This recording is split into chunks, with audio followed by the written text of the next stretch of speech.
The following opinions are solely those of BoatTEST.com and its test captain. Hi, Captain Steve for BoatTEST.com, and today I'll be conducting a sea trial of the Princess Yacht's 52 Fly, a cruising yacht that's also well suited for entertaining. Within each of the operational areas, the captain is always in the realm of the gatherings, which makes this yacht as inviting as she is pleasing to operate.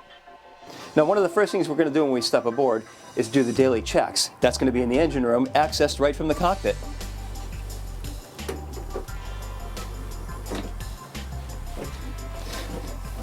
Here we have twin 800 horsepower MAN R6 engines, and these are counter-rotating. There's not quite standing headroom, but a center catwalk allows access to the daily checks. The two fuel tanks are to the outboard of the engines and protected with a layer of thermal wrap, and it's easy to see that the compartment is well soundproofed, as I measured only 81 decibels at cruise speed from the master stateroom just to the other side of the engine room's forward bulkhead.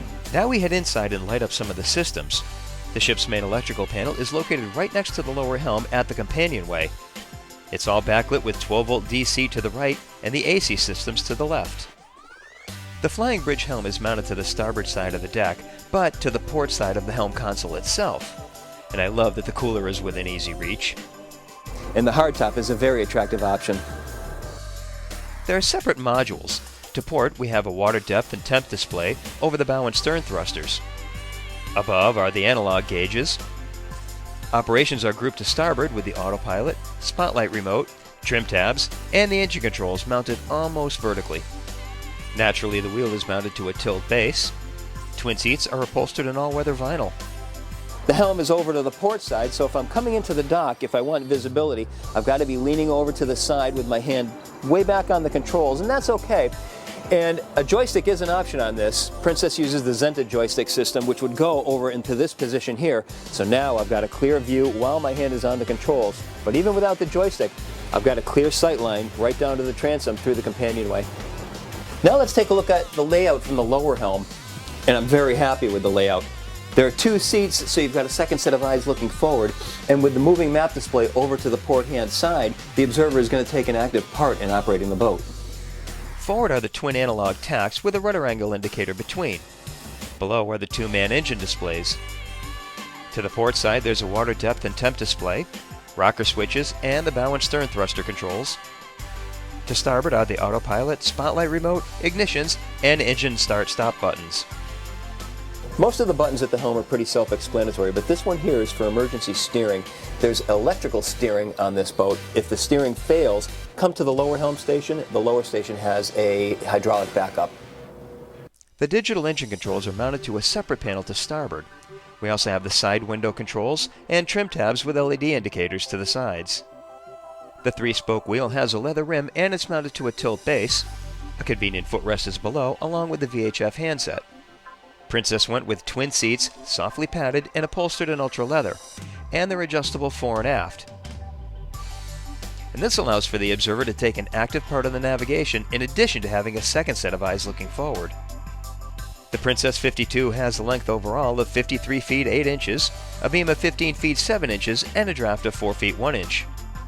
With an empty weight of 54,200 pounds, full fuel, 95 gallons of water, and 4 people on board, we had an estimated test weight of 59,575 pounds. With a pair of 800 horsepower MAN R6 engines turning 26.5 by 45 bi-bladed props, we reached a top speed of 30.7 knots at 2350 RPM.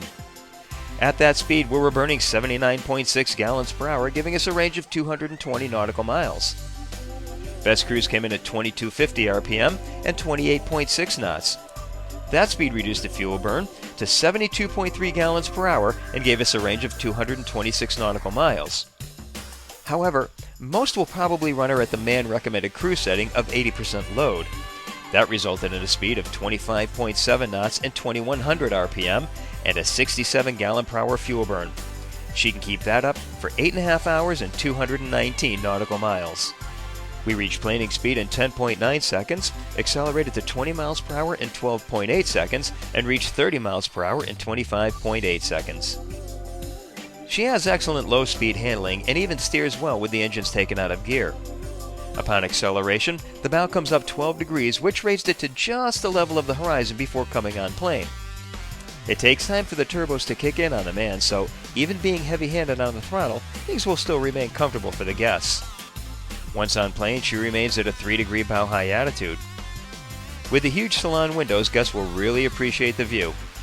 During turns, she rolls a comfortable 19 degrees into the turn, with the bow dropping slightly, allowing her to carve through without any tendency to slide off. She's also surprisingly responsive to the helm for a boat in this size and weight class. And that weight had us crossing wakes with a marginally perceptible transition. And her chines and spray rails kept the spray out wide and low for a dry ride. With the electric steering, a gentle hand is all it takes to maneuver her around, and that maneuverability was well illustrated as we came back at 30 knots through narrow marsh channels. Coming back to the dock was another instance of how well she handles. The bow and stern thrusters are unique. They're from side power and they're variable speed. They also have a hold position, so by pushing the one button will hold you up against the dock. So if you're docking single-handedly, that's a nice feature. Now the variable speed is a really cool feature, and it's new within the last year. I've only seen it on one other boat. Rather than having the switches just be on or off with the thrusters, there are 5 speed positions. And I actually barely use the thrusters, as there's plenty of control with these big 45-inch props. And I think I'm more of a fan of this arrangement of bow and stern thrusters than joystick control, but that's more of an old school preference. Now that we're tied up, let's go over some remaining operational items. Big 13-inch stainless cleats, and look at the chocks for the lines to run through. I'd like to see some chafing gear out on the side though. 13-inch wide side decks have rails to both sides. And these rails go from 30 inches at midships to 41 at the working end of the bow. A Lumar windlass runs out to a stainless anchor chute. Over to the side, a hatch to manage tangles underneath. And to the port side, freshwater washdown and controls for the windlass. And notice how the latches are the turn and release rather than the lift and release. I'd rather see lift and release. The cruise berth is accessed from the cockpit. It consists of a single berth with a sink and counter space just behind, and there's a large transom window just above and an opening port light to the side. Well, I have to say that I was quite impressed with the performance and handling of the 52 Fly. She's a well-built and solid riding boat, and she's so adept at entertaining, it's nice to know that the guests will remain comfortable even while underway. And that's my sea trial of the Princess Yachts 52 Fly. For BoatTEST.com, I'm Captain Steve. We'll see you on the water.